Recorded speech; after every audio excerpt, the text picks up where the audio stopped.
So, to start off where we left off, once again, the last time of this story was Team Avatar was leaving Kyoshi Island, and Zuko is still lying on the ground motionlessly.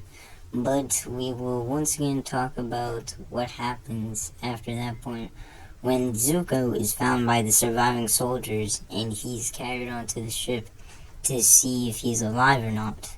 Iroh is devastated at these turn of events as he is reminded of his own son, Lieutenant, who perished as well. So at this point in the story, Iroh is very sad about his nephew dying. So basically, he says at this point, Iroh does not know who killed Zuko, as he assumes it might be an ambush or a trap that Zuko got into. Iroh realizes that he cannot go back to the Fire Lord, which would be a bad decision, and Fire Lord Ozai would just laugh, saying that Zuko was weak and he deserved it. Iroh starts and plans. He realizes that he knows what he has to do, and he has to find the Avatar and train him to defeat Ozai, as he cannot do it alone. Iroh cherishes this moment before planning it. So what happens after Team Avatar leaves Kyoshi is they go to Omashu, where they meet up with Bumi, just like in canon. Aang does the 3 challenge just as easily and strategically like in canon as well. So after completing those challenges, we start off with Aang versus Bumi, as they both go to toe with Earth versus airbending. Bumi throws many boulders at Aang, and Aang dodges just like in canon, nothing really special there.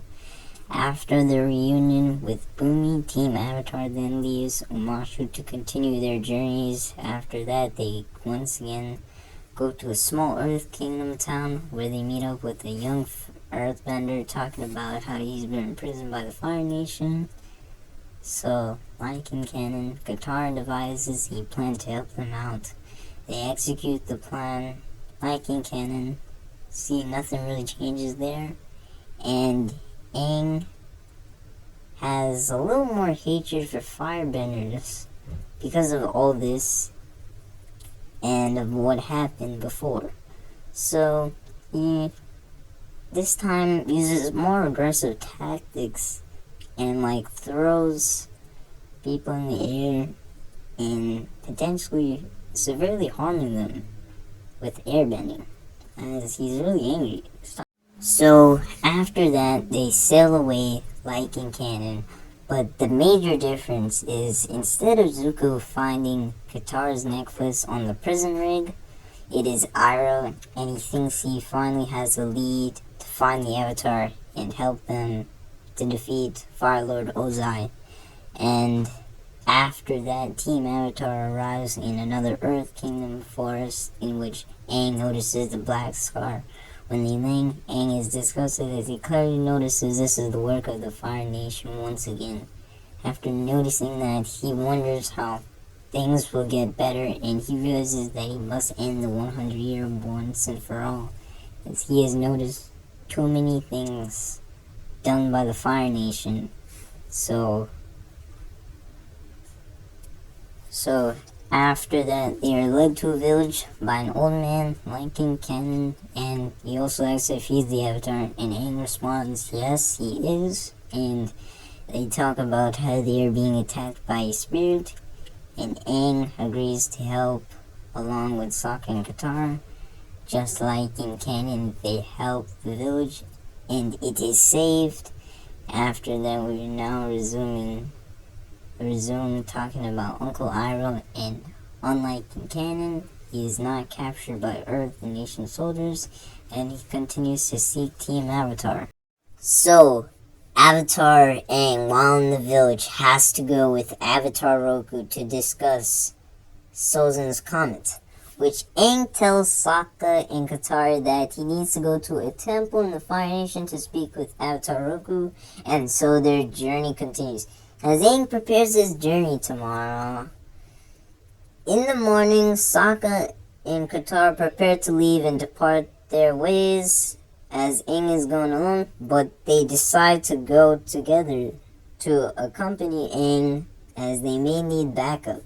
So they all get on Appa for travel and they leave as Appa flies through the sky as they see a bunch of Fire Nation ships, and this time they do not fire a bunch of fireballs at the enemy ship as Iroh docked his ship on the land as he is in the village searching for Team Avatar, and he kindly asks the village leader where the last time he saw the Avatar, and the village leader says that he went to go to a Fire Nation temple so he can speak with Avatar Roku before the winter solstice is over to discuss important plans, and Iroh realizes that this is a really risky journey as he can easily get caught.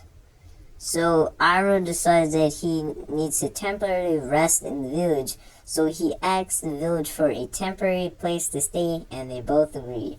So Team Avatar escapes the blockade much easier than in canon, as the enemy ship was not there. So after they arrive, they reach at the Fire Nation, where they arrive at the temple, where they are greeted by fire sages that tell them the backstory of how they've remained loyal to serve the Avatar and not Fire Lord Ozai, which they all agree. So they all follow the fire sages to the room where they have to open the door with 5 firebenders as one fire sage yells for the other fire sages to open the door. Unlike in canon, Zuko does not appear to trap Aang, so Aang goes into the chamber undisturbed. However, Iroh between this time decides it is time for him to leave. He then goes to the temple, and after Aang enters the chamber, he talks to the fire sages of how he wants to help the Avatar. He will also try to guide them, and after that, Zhao unexpectedly shows up and questions why Iroh is here, and where is Zuko? And Iroh says he went to the Earth Kingdom to keep searching for the Avatar. But if that were the case, why would he still be there? So, Zhao says the Avatar should be here, as Iroh might be trying to help the Avatar. And then Iroh admits that Zuko has fallen. Zhao is overcome with laughter as he realizes what a failure Zuko was at finding the Avatar, and that he was meant to capture the Avatar all along. So Iroh realizes that he cannot argue with Zhao, and he realizes he must stop. So they begin to wait for the Avatar to come out, and that's exactly what they do. So while in the chamber, Avatar Roku discusses with Aang how he must stop Ozai from conquering the nations by the end of the summer, as that is when Sozin's comet arrives and will make firebenders vastly stronger. Aang realizes that this is not enough time, and he realizes he must hurry to master all 4 elements, as he is currently looking to master waterbending next. Avatar Roku also says that behind the door lies many Fire Nation soldiers, and he realizes he must help Aang defeat them, and will only help if Aang is ready, which Aang says he is ready. So the door opens with Avatar Roku in the Avatar state rather than Avatar Aang, which they are all shocked at this, including Zhao, and one of the fire sages realizes that they must leave quickly, and Iroh realizes this is his time to join Team Avatar and to leave with them. So they do exactly that and go towards Appa to leave. Roku destroys the temple while Zhao retreats, and so Avatar Aang is all that remains, and he is quickly picked up by Sokka, Katara, and Iroh before leaving. The fire sages are left there like in canon, with Zhao angry with them as he did not capture the Avatar.